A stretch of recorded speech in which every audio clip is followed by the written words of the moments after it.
नमस्कार, दर्श न्यूज में आप सभी दर्शकों का स्वागत है। मैं प्रीति दयाल आपके साथ। दिग्गज उद्योगपति रतन टाटा अब हमारे बीच नहीं रहे। 86 साल की उम्र में उनका निधन हो गया। रतन टाटा ने बुधवार रात मुंबई के ब्रीच कैंडी अस्पताल में आखिरी सांस ली।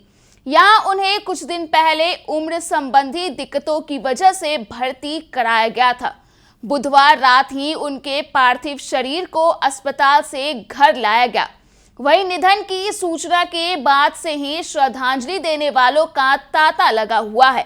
देश की राष्ट्रपति द्रौपदी मुर्मू, प्रधानमंत्री नरेंद्र मोदी, गृह मंत्री अमित शाह, परिवहन मंत्री नितिन गडकरी और केंद्र सरकार के कई मंत्रियों ने उनके निधन पर दुख जताया और रतन टाटा को एक सफल बिजनेसमैन के साथ ही एक महान व्यक्ति बताया, जो इतने बड़े पद और धन संपत्ति अर्जित करने के बावजूद भी बेहद सादगी और लोगों के साथ दयालु का व्यवहार रखते थे।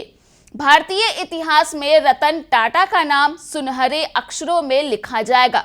भारत में जब भी उद्योगपतियों का जिक्र होता है तो सबसे पहले रतन टाटा का नाम लिया जाएगा।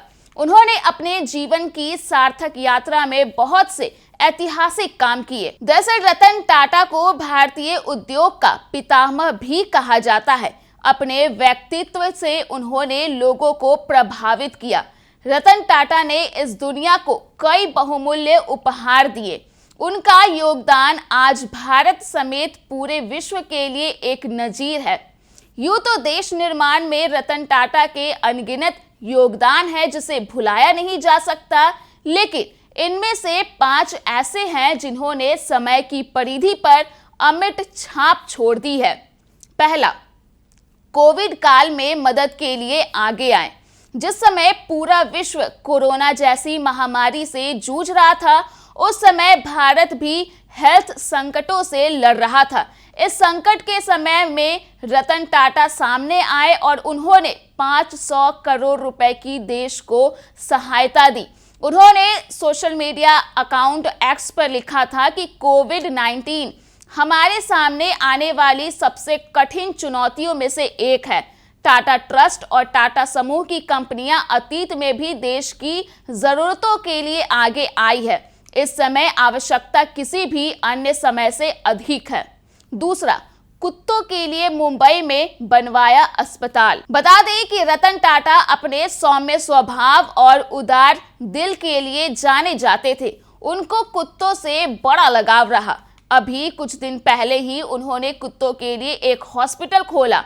उन्होंने हॉस्पिटल खोलते समय कहा था कि मैं कुत्तों को अपने परिवार का हिस्सा मानता हूं। रतन टाटा ने आगे कहा था कि मैंने जीवन में कई पेट्स रखे हैं, इस वजह से मुझे हॉस्पिटल की अहमियत पता है।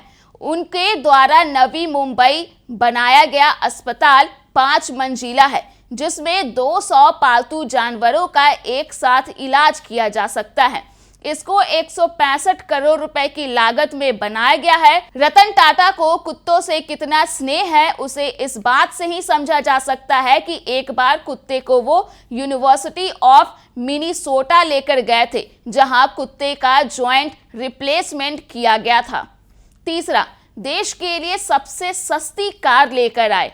टाटा ग्रुप पहले केवल बड़ी गाड़ियों के निर्माण के लिए जाना जाता था, लेकिन 1998 रतन टाटा ने छोटी गाड़ियों की दुनिया में भी उतरने का फैसला लिया।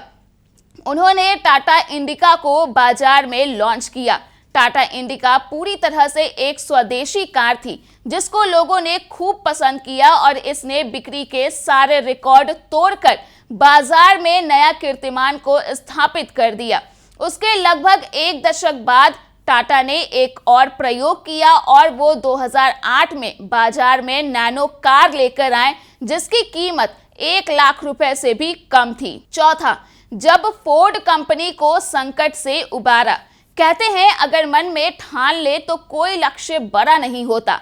टाटा इंडिका इतना ब्रेकडाउन हो रही थी कि साल 1999 में टाटा ने उसे बेचने का फैसला कर लिया। ये जज्बे से भरे रतन टाटा के लिए एक बहुत बड़ा झटका था। उसी समय वो बिल फोर्ड को अपनी कार की कंपनी बेचना चाहते थे, लेकिन बिल फोर्ड ने तंज कसते हुए कहा कि जब पैसेंजर कार बनाने का कोई अनुभव नहीं था तो ये बचपना क्यों किया। ये बात उनको चुभ गई और उन्होंने कंपनी को बेचने से इनकार कर दिया। एक दशक बाद वक्त ने करवट ली और फोर्ड मोटर्स की हालत खराब हो गई, जिस वजह से फोर्ड को बेचना और उसे रतन टाटा ने खरीद लिया। पांचवा, देश में टीसीएस जैसी बड़ी आईटी कंपनी। देश में सॉफ्टवेयर कंपनी का जिक्र करते ही लोगों की जुबान पर सबसे पहले टीसीएस का ही नाम आता है। टीसीएस दुनिया की सबसे बड़ी सूचना तकनीकी और बिजनेस प्रोसेस आउटसोर्सिंग सेवा देने वाली कंपनियों में से एक है, जिसने तकनीक के क्षेत्र में अहम योगदान के साथ साथ बड़े पैमाने पर रोजगार का भी सृजन किया है। तो इस तरह से देखें तो ये रतन टाटा के 5 बड़े काम थे जिसने इस दुनिया में एक अमिट छाप छोड़ दी। तो फिलहाल के लिए इस खबर में इतना ही। अगर आपने भी तक हमारे YouTube चैनल को सब्सक्राइब नहीं किया है तो इसे जल्द सब्सक्राइब कर दें। इसके साथ ही अगर ये वीडियो फेसबुक के माध्यम से देख रहे तो पेज को लाइक करना ना भूलें।